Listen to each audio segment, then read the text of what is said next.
Très Désolé, je bien. suis Écoutez, je vous un peu en propose retard. de démarrer cette présentation, donc menaces informatiques et pratiques de sécurité en France. Donc, pour lancer la présentation de cette troisième partie sur laquelle nous reviendrons largement dans la suite, la partie internaute, je laisse la parole à Jean-Marc Grémy, le président du CLUSIF, pour introduire le sujet.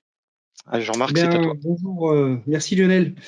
Bonjour à toutes et tous. Merci de votre présence cet après-midi pour ce troisième épisode de notre présentation de MIPS, de l'étude MIPS, comme l'évoquait à l'instant Lionel. Je laisserai Lionel préciser le contexte de l'étude, comment elle est réalisée, quels sont nos partenaires et notamment notre dernier partenaire qui passe cet après-midi, c'est cybermalveillance.gouv.fr que je remercie d'ores et déjà. Donc peut-être un petit point sur l'actualité du CLUSIF. D'abord, effectivement, la refonte de nos outils collaboratifs est en cours. Nous continuons cette refonte. Un nouveau site internet va arriver, je pense, à la rentrée, ou du moins une rentrée étendue, on va dire. Un nouveau site aussi de extranet pour nos adhérents, pour permettre d'échanger des informations dans les groupes de travail et échanger entre eux d'ailleurs aussi de la même façon. Dans cette actualité, nous sommes en phase de finalisation des travaux de rénovation de la rue de Mogador, puisque le CLUSIF est installé rue de Mogador à Paris dans le 9e arrondissement, et que nous sommes installés là depuis 10 ans et qu'il fallait un peu rénover les locaux. Donc nous avons tout cassé, hein. Enfin, c'est pas nous, on a pris un entrepreneur, on a tout cassé, tout réaménagé proprement. Donc l'espace sera disponible à la rentrée pour accueillir les groupes de travail, accueillir aussi nos permanents dans de bonnes conditions, dans des locaux neufs, rénovés, agréables pour partager, travailler, échanger ensemble. Et puis, le dernier point sur cette actualité, nous avons eu l'Assemblée générale il y a maintenant une dizaine de jours. Le CLUSIF va lancer sa démarche de reconnaissance d'utilité publique. Il nous paraissait important de relancer cette démarche qui avait été initialisée en 2006. Et il nous paraissait important, eu égard à la position du CLUSIF aujourd'hui dans le paysage de la cybersécurité, de la sécurité de l'information, qu'on peut-être passe à un cap supérieur, une vitesse dans la mise en œuvre de notre visibilité et de notre participation à l'écosystème et être un peu une forme de leader de cet écosystème d'une certaine façon. Merci. Donc, cette restitution va vous être présentée par Lionel Mourer, qui a été en charge de l'étude et qui nous a déjà présenté la partie entreprise. Cyril Bras, qui nous a présenté la semaine dernière de façon brillante le rapport d'étude sur les collectivités territoriales, et puis que je remercie aussi d'ailleurs Cyril de s'être prêté à cet exercice, et Jérôme Notin, donc le directeur général du GIP ACIMA, qui est peut-être plus connu aujourd'hui sur le label cybermalveillance.gouv.fr, que je remercie Jérôme de son implication, lui et toutes ses équipes, dans ce travail fantastique qu'ils font autour de la prévention du risque et l'assistance d'une forme d'assistance aux victimes. Je laisserai Jérôme bien sûr de revenir sur cette partie plus en détail un petit peu plus tard. Donc je vous remercie tous, et je remercie aussi bien sûr Juliette et Lumina qui ont participé et qui ont œuvré dans l'étude et dans la préparation de ces webinaires qui se terminent avec un beau succès de participation cet après-midi encore. Voilà, je vous souhaite une très bonne après-midi. Profitez de ces échanges, vous aurez l'occasion d'interagir avec les intervenants. Et puis, bien sûr, il est important de remercier aussi nos sponsors qui, cette année encore, nous accompagnent dans, non pas l'organisation, mais dans le soutien assez financier d'ailleurs, pour organiser nos séminaires et nos conférences en présentiel ou maintenant sous forme de webinaire, compte tenu du contexte de la crise sanitaire qui perdure aujourd'hui. Voilà, je vous souhaite une très très bonne après-midi. Merci Lionel, merci Cyril, merci Jérôme de votre implication et du travail que vous avez fourni, et merci à nos permanentes de votre implication. Je vous souhaite du coup de très bonnes vacances à tout le monde, puisque je ne vous reverrai pas avant la rentrée. Profitez-en, prenez soin de vous, prenez soin de vos proches et soyez cyber prudents. À très bientôt. Au revoir. Merci Jean-Marc pour cette introduction. Donc, on va effectivement passer rapidement à la présentation de l'étude de façon globale. Merci. Alors, je rappelle les objectifs de l'enquête qui, comme tous les 2 ans, l'étude MIPS a lieu tous les 2 ans, a pour vocation d'établir un état des lieux des pratiques de sécurité et de la sinistralité de l'information en France. et également de déterminer des tendances, puisque cette enquête a lieu donc tous les 2 ans, et de fait, on a un visuel sur le passé, et ça nous permet de tirer un certain nombre de tendances d'évolution à la hausse, à la baisse, selon les questions qui sont posées dans le temps.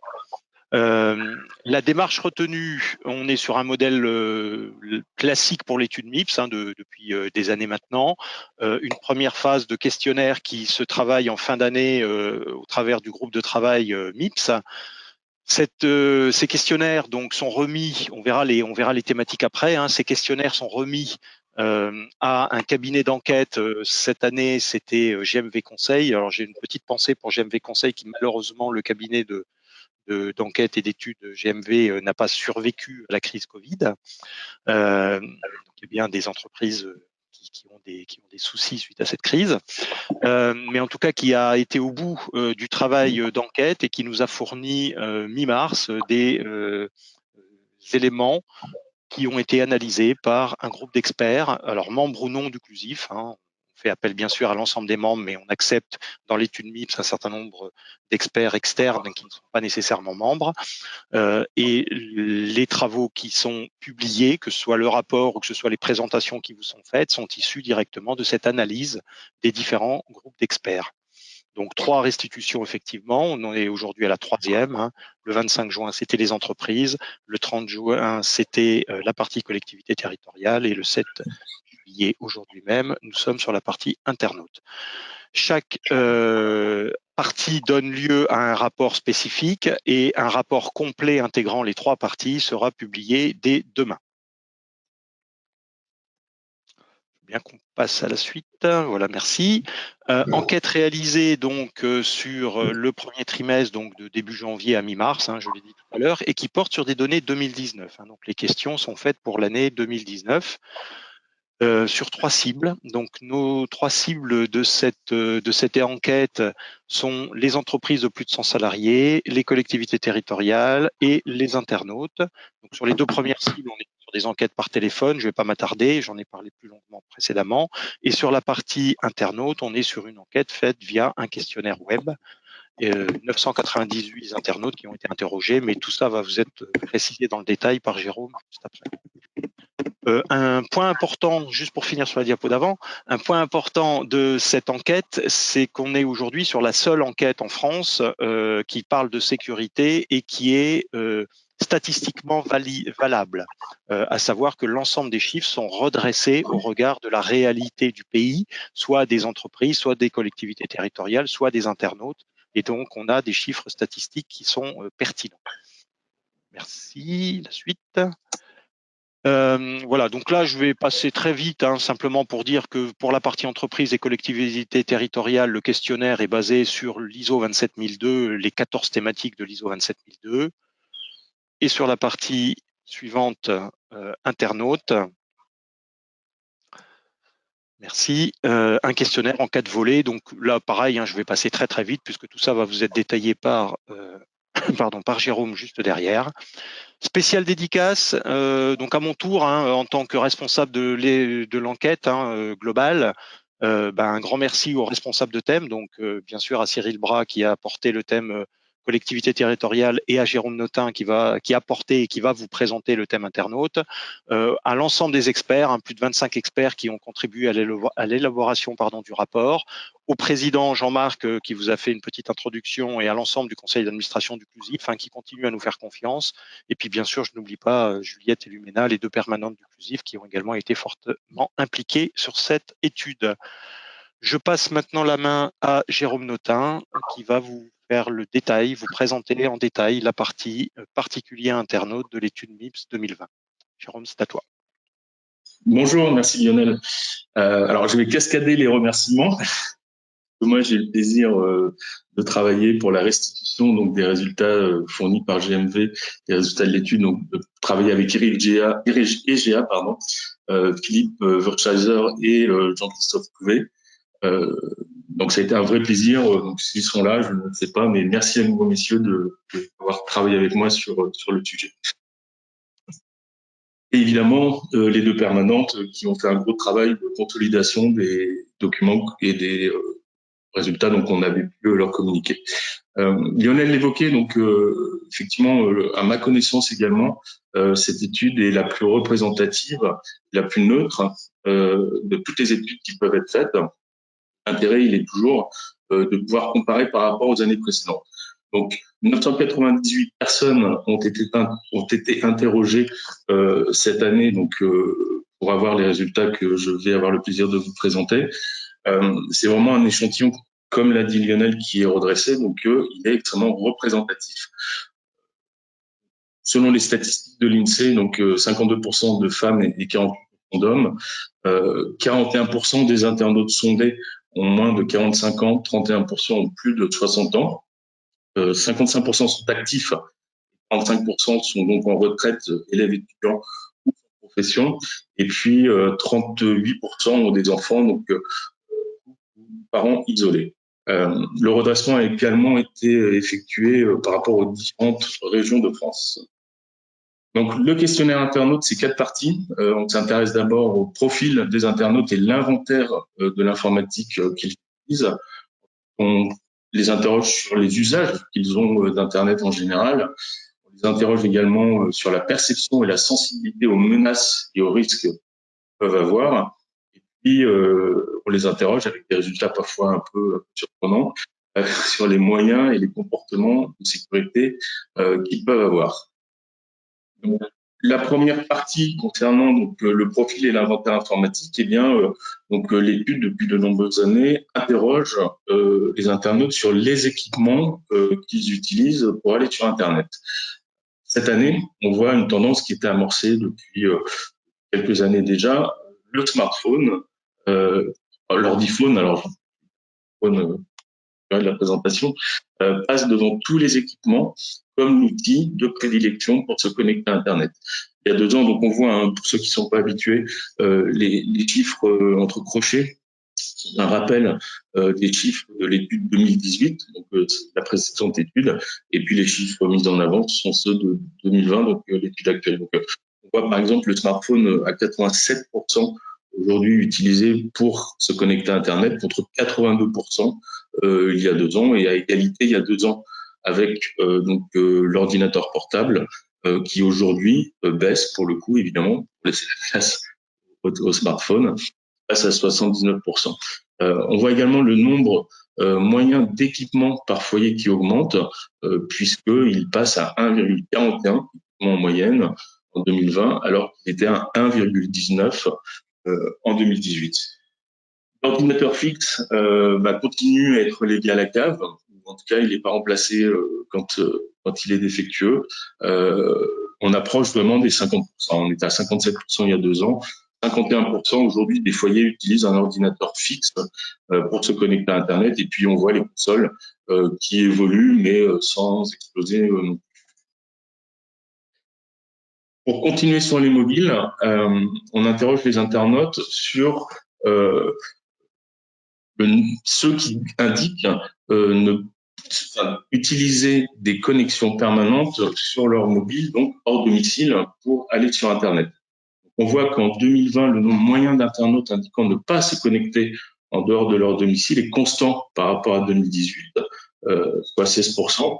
Par contre, on peut noter une augmentation assez importante de ceux qui le font souvent, puisqu'on passe de 33% en 2018 à 37% en 2020. Et puis, vous verrez dans le détail de la publication, mais on voit par exemple que les personnes, c'est pas très surprenant, mais de 15 à 44 ans sont pratiquement toujours, voire souvent connectés à internautes en mobilité. On s'intéresse également au Wi-Fi à la maison. Bien là, comme vous le verrez dans le rapport, là encore, Watters, c'est-à-dire que 9 personnes sur 10 ont recours au Wi-Fi pour se connecter à Internet. Donc, il n'y a pas une énorme évolution, mais la position, elle est aujourd'hui bien établie. Et puis, par exemple, 98% des étudiants, eux, utilisent le Wi-Fi pour se connecter à Internet. C'est 3 points de plus que l'étude précédente.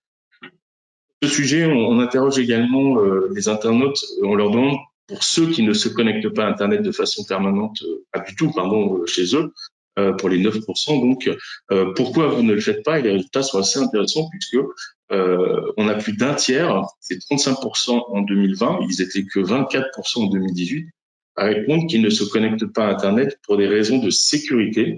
Et ils sont 26% à y renoncer pour des questions de santé, alors qu'ils n'étaient que 12% en 2018. Concernant les usages, alors là, on n'a pas de révolution en 2020. On voit quand même que l'usage se veut de plus en plus pratique. C'était déjà une tendance qui était observée en 2018. Par exemple, l'utilisation comme moyen de communication progresse par rapport aux usages purement récréatifs. Quand on rentre dans le détail, on voit qu'il y a de plus en plus de chats, passe de 65% à 72% en 2020.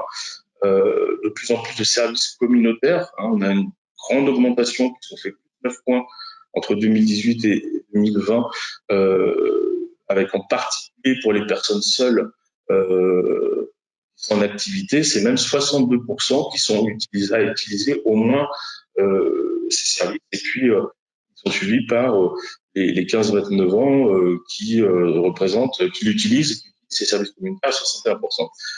On a eu une nouveauté cette année, c'était qu'on a posé la question de la VOD, donc on ne peut pas comparer, mais la VOD payante, et on voit que c'est pratiquement un internaute sur deux qui aujourd'hui a un abonnement, en tout cas paye pour regarder des vidéos. Concernant les usages communautaires, comme Lionel l'a dit, le sondage a été réalisé début 2020. C'était en pleine période, fin de période d'actualité sociale très mouvementée. Donc, quand on dit communautaire, c'est par exemple du covoiturage, et des grèves. Et donc, ça sera vraiment intéressant de suivre la progression des résultats dans l'étude 2022 sur ce point en particulier.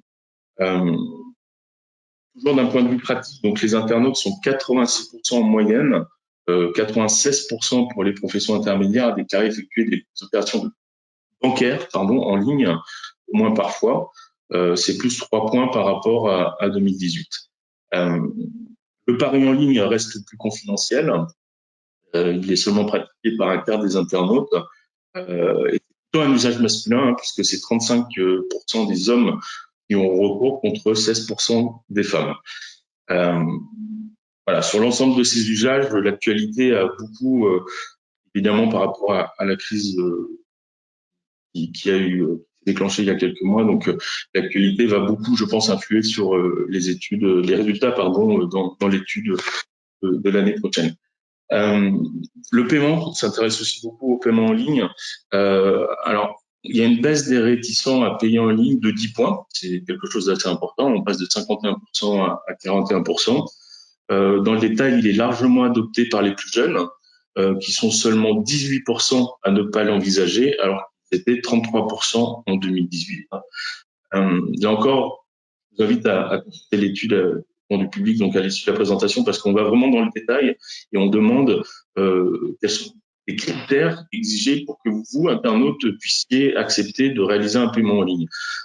Les conditions les plus citées et qui continuent leur progression sont la sécurité apparente du site web, c'est plus 4 points et ça atteint 83%, ou des moyens de paiement proposés par le site. Par exemple, on est à 64% en 2020 contre 59% en 2018.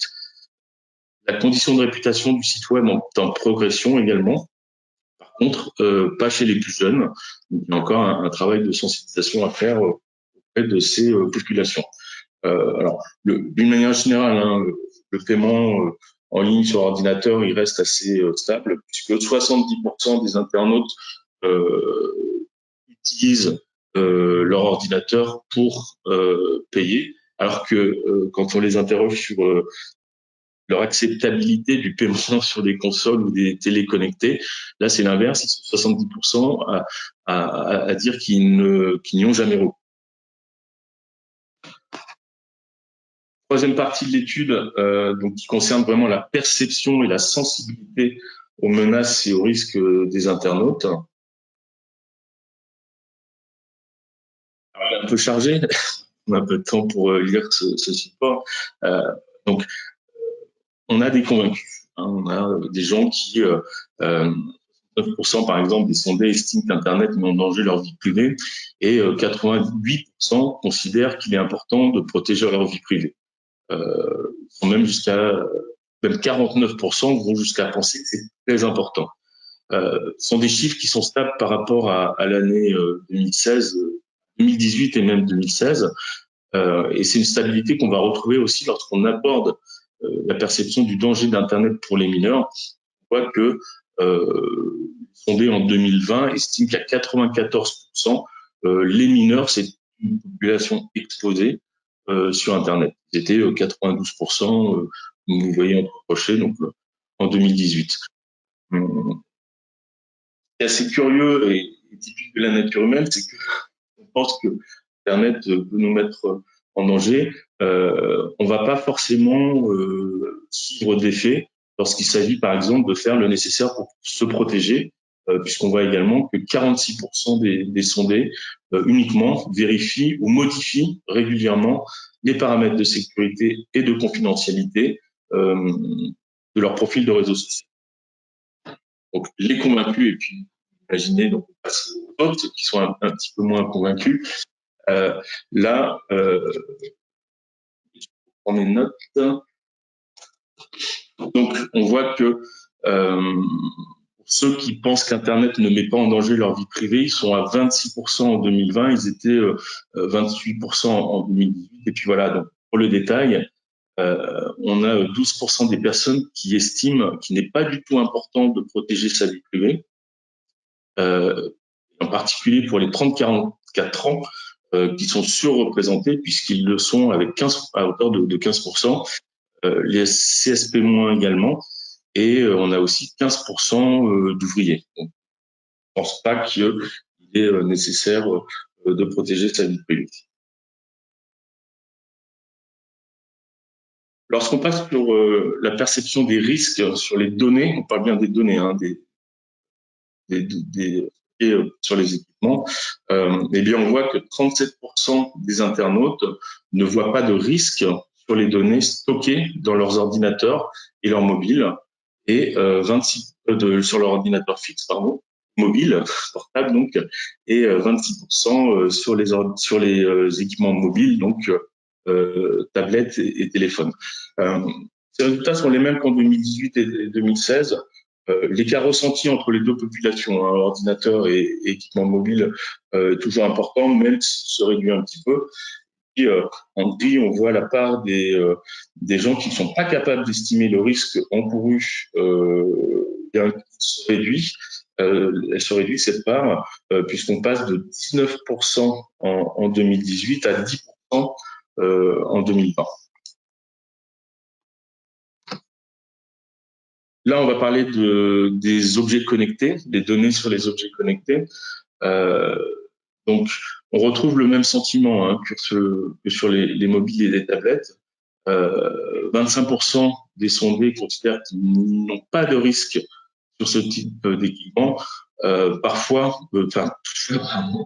on voit que ceux qui répondent que le risque sur les données est très important doublent.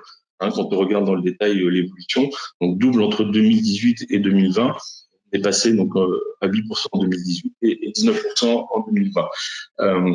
La part en gris là, on a 25% quand même, contre 10% ou 9%, je le rappelle tout à l'heure. On a quand même 25% de personnes qui sont dans l'incapacité de se prononcer et donc d'appréhender le risque concernant leurs données sur les objets connectés.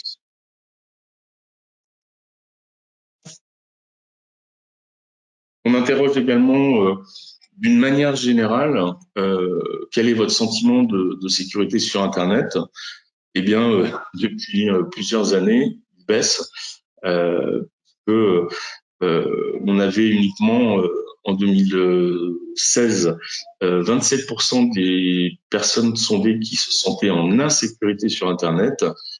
Il est passé à 30% en 2018 et 33% en 2020.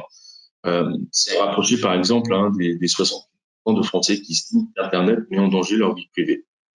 Ça fait une bonne transition sur la perception de la menace vue par les internautes.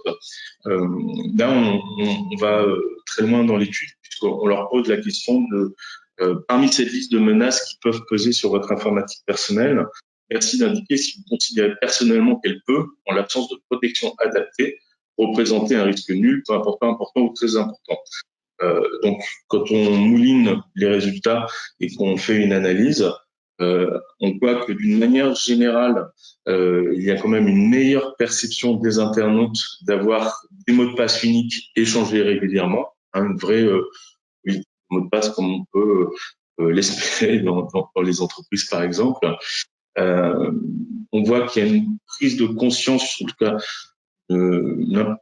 de l'importance d'effectuer les mises à jour alors sur le système d'exploitation et des navigateurs. On va voir tout à l'heure que c'est pas le cas pour tous les logiciels, en particulier les logiciels de sécurité.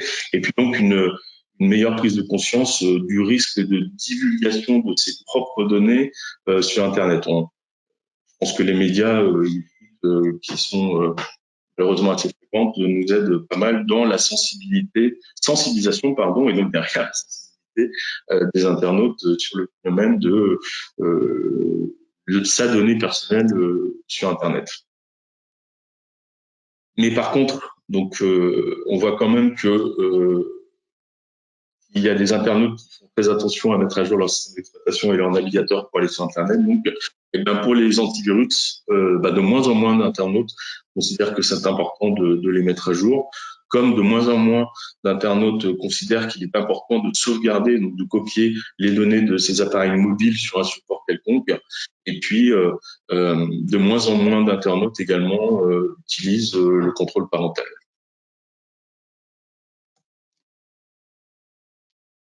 Concernant la perte des données, on va interroger les internautes. Donc, est-ce que vous avez perdu des données? Ce sont les 14%. Ceux qui ont répondu oui, on rentre dans le détail pour savoir quelle était la raison pour laquelle, donc les 14% pour les ordinateurs, et les 9% pour les tablettes. Donc, quelles étaient les raisons qui ont fait que vous ayez perdu vos données? Donc, on regarde un peu dans le détail, on voit une augmentation importante. Différents logiciels, en particulier sur les ordinateurs, on était à 27%, on est passé en 2018, on passe en 2020 à 37%. On voit aussi une augmentation assez importante de la perte de données suite à un bug ou un dysfonctionnement logiciel. Donc sur les ordinateurs, sur les mobiles. On va voir à la fin de l'étude, on les interroge également comment ils font pour récupérer les données et les résultats sont assez intéressants. Quatrième et dernière partie de l'étude, donc moyens et comportements de sécurité. Donc on a vu le risque. Maintenant, comment on se protège et comment on fait attention pour pas être victime. Alors, la première question sur cette partie, c'est quels sont les outils techniques que vous utilisez pour vous protéger. Un phénomène qui perdure depuis plusieurs études, c'est que on a une baisse importante de l'utilisation de files complètes, donc qui vont intégrer de l'antivirus et des pare-feux entre autres de sécurité. Donc en 2016, il y avait 66% des internautes qui utilisaient ce type de package complet. Il a baissé à 59% en 2018 et cette année, le nombre d'internautes n'est plus que de 50%. Donc on peut imaginer évidemment que une étude nous dira que moins d'un internaute sur deux utilise ces packs de sécurité tout en un. Sur l'antivirus pur, là c'est pareil, on a une baisse du nombre d'internautes qui se protègent, puisqu'ils étaient 88% il y a 2 ans, ils ne sont aujourd'hui plus que 80% à équiper leurs ordinateurs leurs ordinateurs de logiciels de protection. Et puis on voit sur les lignes du dessous, sur les mobiles, les antivirus sur mobile, là encore une baisse d'utilisation, donc 58 contre 53% en 2020. Les pare-feux, c'est pareil, on utilise de moins en moins de pare-feux. Voilà. Il y a des baisses, il y a quand même heureusement un petit peu de hausse. On voit que les mots de passe sur ordinateur progressent, plus 2 points, hein. C'est pas énorme, mais c'est quand même une progression. On voit que les mots de passe sur les mobiles, pour le coup, augmentent beaucoup, plus 9 points. Et puis, sans surprise, parce que les technologies qui se développent, parce que les solutions sont matures aujourd'hui, on a des solutions d'authentification forte, 15 points donc sur ordinateur et 4 points sur mobile. Et puis la biométrie, là c'est pareil, de plus en plus de matériel, que ce soit des ordinateurs ou des équipements mobiles, sont de plus en plus utilisés. Donc plus 6 points pour les ordinateurs et plus 9 points pour les équipements mobiles. Alors ça, je vous avoue que, parce que j'avais eu le plaisir de coordonner il y a 2 ans également l'étude précédente d'internautes, et j'étais extrêmement, comme qui travaillait, attentif aux résultats 2020 sur le RGPD. Est-ce que le Règlement général pour la protection des données allait avoir des conséquences et permettre aux internautes qu'ils comprennent qu'ils ont une possibilité d'exercice de leurs droits auprès des gens qui collectent des données les concernant? Eh bien, aucun impact. Peut-être même un peu, enfin, pas négatif, mais il n'y a pas du tout de changement marquant. On voit en rouge 2018, en bleu 2020. On a peut-être une augmentation de 2% sur la compréhension que les internautes ont comme capacité de demander la rectification des données personnelles enregistrées sur un site qui les concerne. Le reste, ça ne change pas. Donc, gageons que 2022 nous ouvre, présente des chiffres beaucoup plus, en tout cas différents et peut-être plus optimistes par rapport à la prise de conscience une fois de plus que les internautes peuvent avoir concernant leurs données personnelles. Je l'évoquais, alors c'est le dernier point, c'est quand j'ai perdu mes données, donc les 14%, on les retrouve ici, et les 9%, donc 14% ordinateurs, pardon, et 9% sur les mobiles, donc mobile et tablette. Quand j'ai perdu mes données, qu'est-ce que je fais? Alors, il y a beaucoup d'évolutions là sur ce dernier point. On voit que les gens qui réparent eux-mêmes leur ordinateur, moins en moins d'internautes le font, 38% pour ordinateur contre 43% pardon, il y a 2 ans, et puis 38% sur les mobiles contre 46% il y a 2 ans. Et puis quand on regarde, ça c'est la même chose concernant les objets connectés, le cloud, pardon, maintenant ils sont plus que 31% à réparer eux-mêmes le problème contre 47% il y a 2 ans. Ça se fait principalement au bénéfice de tiers payants. On avait les tiers bénévoles, troisième ligne, qui étaient à 40%, les tiers bénévoles, ils baissent à 23%. Et donc maintenant, ce sont les tiers payants qui, je reste sur la colonne ordinateur, là, pour vous donner les chiffres, mais donc à 37% sont sollicités par les victimes ayant perdu des données personnelles. On a 14% qui remplacent leur ordinateur. Alors, je ne sais pas comment ils remplacent leur ordinateur et pas leurs données personnelles. J'espère que faire des sauvegardes fraîches qu'ils avaient pu réaliser auparavant. Et puis, voilà, Lionel l'a évoqué, moi j'ai le plaisir de travailler principalement sur Gouv.fr. On a cette année posé la question, c'est un dispositif qui a été créé fin 2017, donc il n'y avait pas de légitimité entre guillemets à apparaître dans les classements, enfin en tout cas dans les propositions, pardon, et donc derrière le classement, mais de l'étude 2018, et le CLUSIF a eu la gentillesse de poser la question de savoir si des gens avaient trouvé de l'assistance à travers notre plateforme. Donc c'est 7% sur la partie ordinateur et 6% sur la partie mobile, et sur le cloud c'est 10%. Donc, il y a quand même une vraie évolution sur ces aspects-là, donc des moyens de résolution des dommages. De plus en plus, les internautes, donc comme je le disais, font appel à des tiers. Pour essayer du temps, donc questions-réponses. Donc ici, on a repris les phénomènes majeurs. Donc vraiment, en premier lieu, le téléphone mobile devient l'outil de référence pour accéder à Internet. Il est passé devant tous les autres. C'est 87% des gens, donc et 98% des étudiants qui vont utiliser le mobile pour se connecter à Internet. Un recul toujours important de l'ordinateur fixe.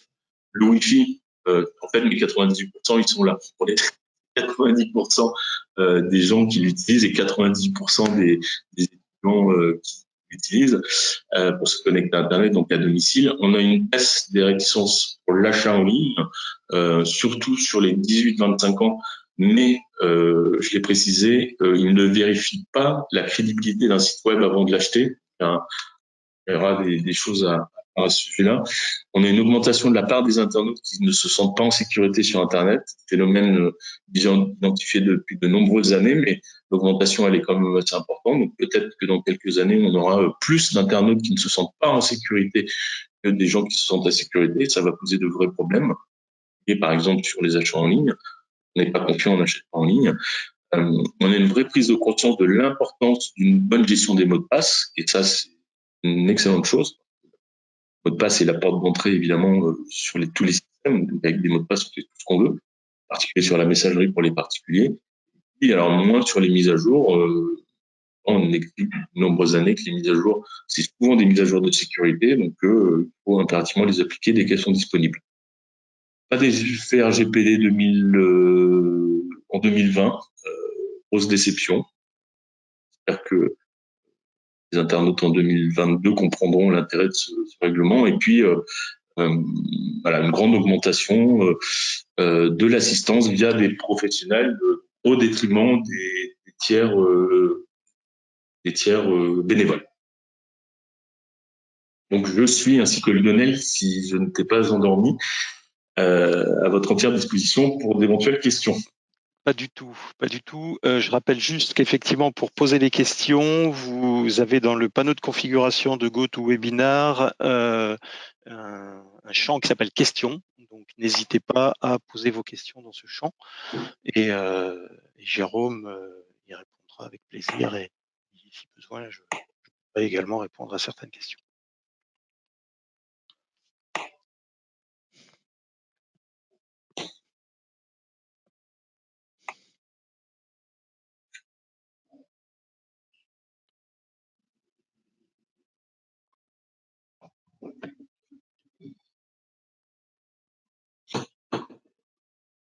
C'est toujours la première question qui est la plus difficile à poser.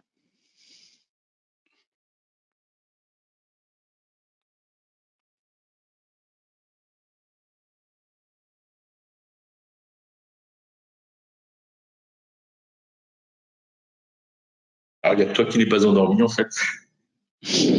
Bonjour à toutes et à tous. Il y a une première question. Est-il prévu une enquête sur le secteur de la santé?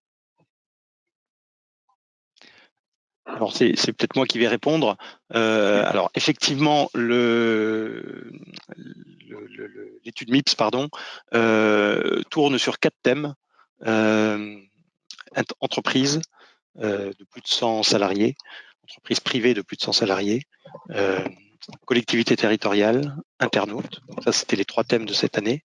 Et il y a un 4e thème qui est le thème santé, qui a lieu une fois sur 2 avec collectivité territoriale. Donc la dernière fois qu'on a traité santé, c'était en 2018. La prochaine fois devrait être en 2022, mais on va faire évoluer l'enquête avec l'idée que chaque thème reviendra tous les 2 ans. Donc, voilà, je ne vous en dis pas plus pour le moment puisqu'on est en train de travailler sur le sujet. Mais l'enquête santé a bien eu lieu en 2018. Donc pour ceux que ça peut intéresser, je les encourage à aller voir l'étude 2018 qui en parle. Et elle aura à nouveau lieu dans les 2 années qui viennent. Alors nous avons une question sur les comparaisons internationales. Est-ce qu'on a des données sur les différences avec les autres utilisateurs européens? Est-ce que vous constatez les mêmes tendances?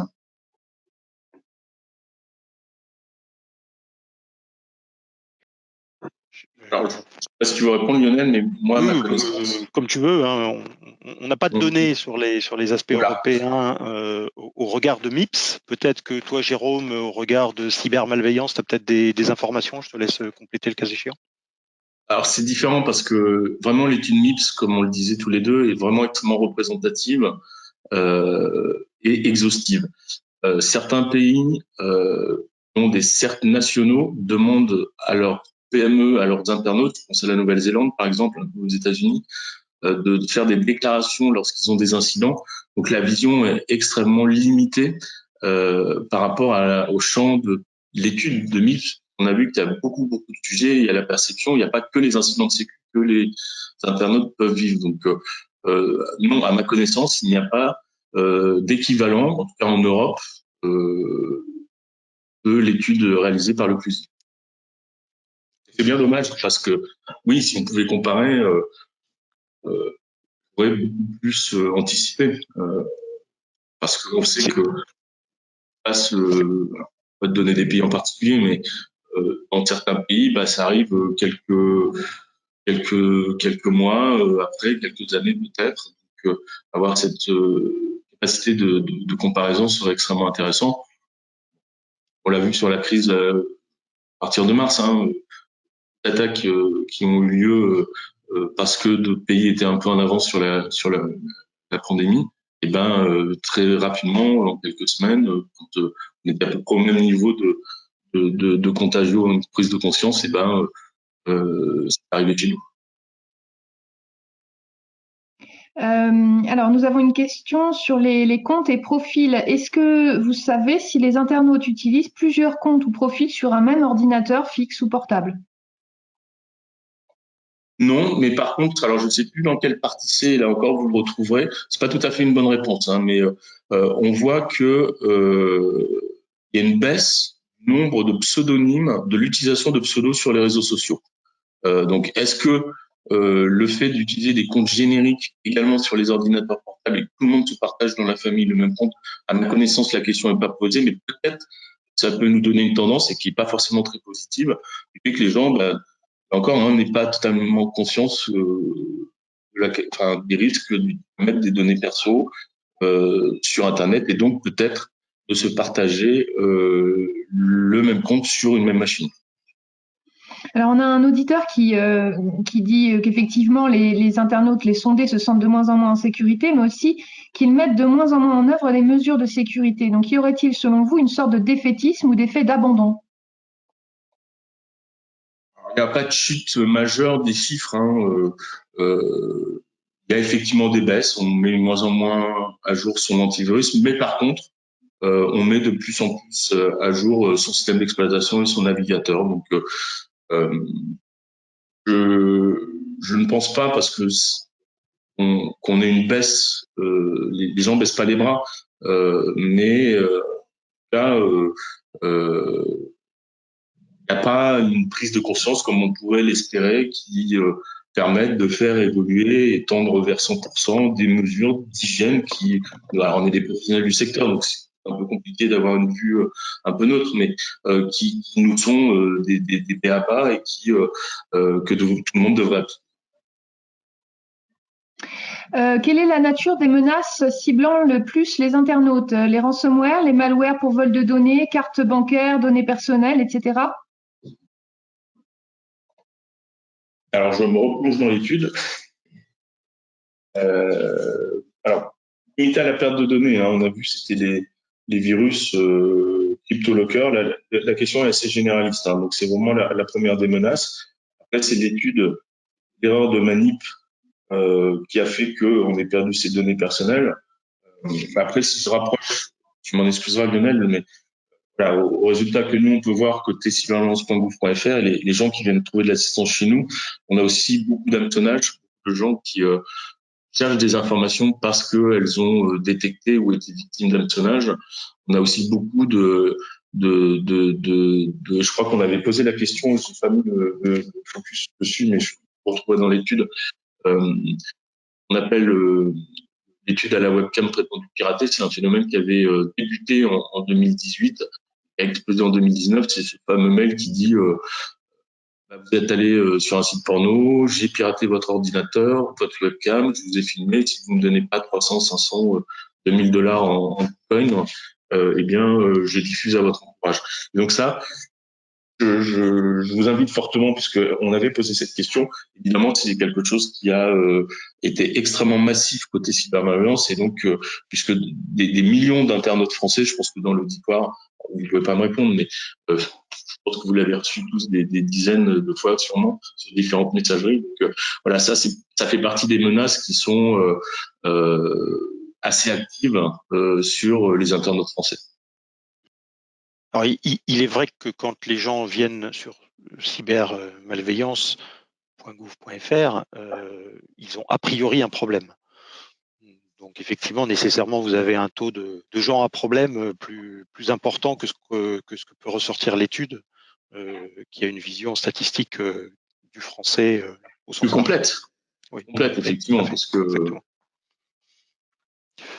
Alors on a une question. A-t-on perçu une inquiétude sur la fiabilité de son équipement en provenance de Chine?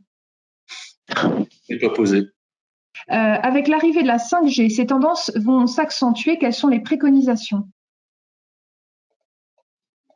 La 5G, pour moi, ça va être le développement des objets connectés qu'on nous promet depuis de nombreuses années et qui n'arrive pas. Vous le verrez là aussi dans l'étude, le taux d'équipement des objets connectés par foyer et il n'explose pas. Alors que là encore, on nous disait il y a quelques années que ça allait être explosion totale. Non, on n'a pas d'ampoule connectée, on n'a pas de réfrigérateur chez soi. On a maintenant évidemment des téléviseurs connectés puisque il n'y a plus le choix. Aujourd'hui, quand vous achetez un télé, c'est un télé connecté. Donc, mais voilà. Après, la 5G, oui, va démultiplier les capacités, je pense, de petits objets intelligents, d'échanger avec sa famille, avec d'autres objets intelligents. Donc, il y a toujours pareil. Enfin, il y a quand même une certaine prise de conscience des industriels de faire un peu de sécurité by design, par conception, mais pas forcément son ampoule connectée. Créer un compte spécifique ou un mail spécifique, ça peut paraître très compliqué, mais à l'usage, vous le faites une fois et puis faire sa mise à jour, on fait sa mise à jour. Elle est proposée d'une quelconque manière de son ampoule connectée, de son réfrigérateur connecté, parce que une fois de plus, les mises à jour contiennent souvent des correctifs de sécurité. La 5G, c'est qu'un nouveau transport de données plus efficace, plus rapide. L'usage vont sûrement évoluer vraiment parce que c'est naturel depuis Internet. Quand on augmente la bande passante et on réduit les temps de réponse, il y a de plus en plus d'usages et les gens sont intelligents et créent des nouveaux usages qui étaient totalement inattendus. Mais en termes de sécurité, je dirais ce qu'on dit ce qu'on dit en 2020, on le disait en 2018, en 2016, et je pense qu'on le dira en 2030. Donc on applique ce qu'on fait sur son téléphone, sur son ordinateur, et on l'applique sur son objet connecté. On a une question sur le RGPD, une remarque. Si le grand public ne semble pas trop réagir, les entreprises sont, elles, de plus en plus sanctionnées. Est-ce lié au fait que le particulier ne se sent pas indemnisé puisque c'est une amende et qu'il faille faire une procédure civile devant les juridictions états-uniennes? Je ne vois pas le rapport avec le RGPD, c'est un règlement européen, avec les États-Unis, pardon, pour leur propre législation sur certains sujets. Non, la CNIL effectivement sanctionne de plus en plus parce que il y avait une certaine tolérance. C'était pas 2018 l'application, c'était 2016 et une tolérance dans le délai où tout le monde devait être conforme au RGPD. Ça fait partie, c'est une législation, c'est un règlement. Donc quand on l'applique pas et qu'on se fait prendre, quand on se fait voler des données personnelles de ses collaborateurs, de ses clients, de ses fournisseurs, pour que ces données ne sont plus accessibles. Critères de perte d'accès aux données et au RGPD. Donc, évidemment, quand on n'a pas respecté le RGPD, évidemment, le législateur il met un certain temps à appliquer des sanctions, mais quand on a considéré que maintenant tout le monde devait être prêt, qu'on n'a pas respecté, qu'on est victime, assez légitimement, il est normal que on soit sanctionné. Donc une question sur le sentiment d'absence de sécurité sur Internet. Avez-vous des détails? Quelles menaces ressentent le plus les internautes? Alors ça, c'est toute la partie que vous trouverez en page 102. Je suis passé un peu vite parce que la lisibilité sur un petit écran est un peu compliquée, mais en fait, on attribue des points et ça va de quelques points jusqu'à 5 points.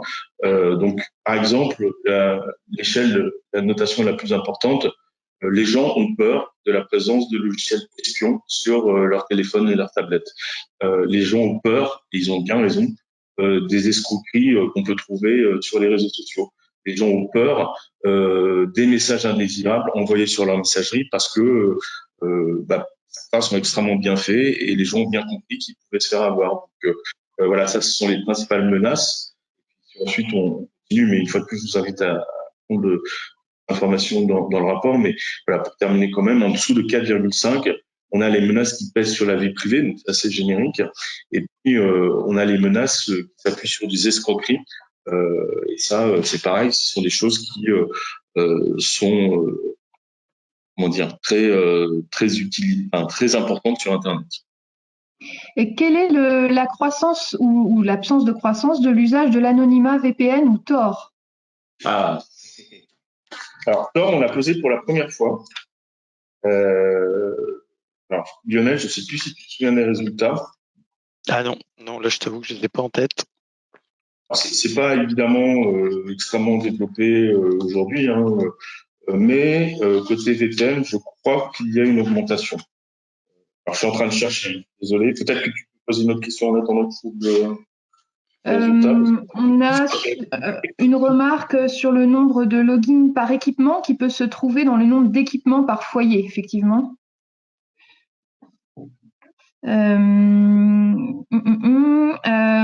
L'internaute auquel vous répondiez sur la nature des menaces qui demande si les utilisateurs ont peur de TikTok. Il met un smiley, je pense qu'effectivement il y a peu de chance.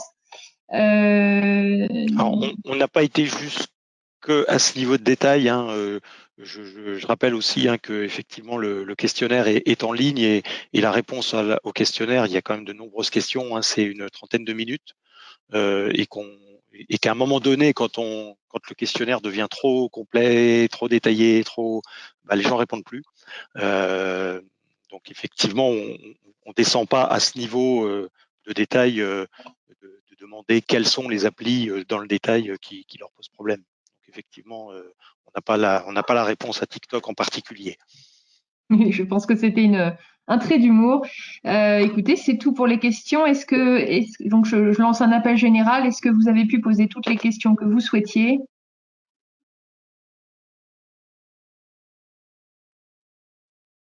On va laisser quelques secondes.